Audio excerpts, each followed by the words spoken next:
میرے والد صاحب مزدوری کر کے شام کو گھر آئے تو میں نے محسوس کیا کہ وہ تھکن محسوس کر رہے ہیں۔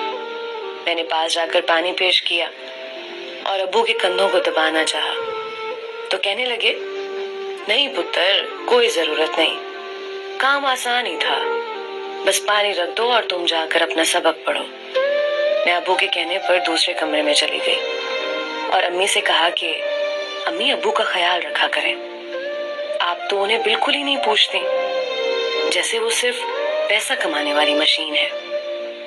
امی نے منہ چڑھایا اور کہنے لگیں، تو میں کون سا گھر میں فارغ رہتی ہوں، میں بھی تھک جاتی ہوں اور سارے مرد پیسہ ہی تو کماتے ہیں، تیرے باپ نے کوئی انجینئرنگ تھوڑی کر رکھی ہے جو گھر بیٹھے کام کر سکتا ہے۔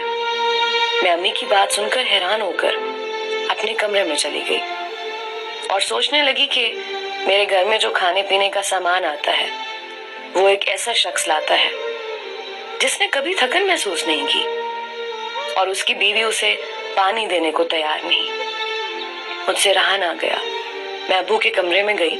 ابو سو رہے تھے اور میں نے دیکھا کہ ان کے دونوں ہاتھوں پر چھالے بنے ہوئے ہیں۔ دیکھتے ہی بے اختیار میرے آنسو نکل آئے، جو مجھے بتا رہے تھے کہ یہ شخص تمہاری ماں کی نفرت بھی برداشت کرتا ہے، تمہیں کالج بھی پڑھاتا ہے اور گھر کا سامان بھی مہیا کرتا ہے، غمی خوشی بھی اس کے ذمہ ہے، لیکن جب گھر آتا ہے تو کہا جاتا ہے اس نے کون سی انجینئرنگ کر رکھی ہے۔ وہ میری ماں ہے، میں ان کو صرف سمجھا سکتی ہوں، ان کی گستاخی نہیں کر سکتی، لیکن یاد رکھیں باپ ہمیشہ گھنے سائے جیسا ہوتا ہے۔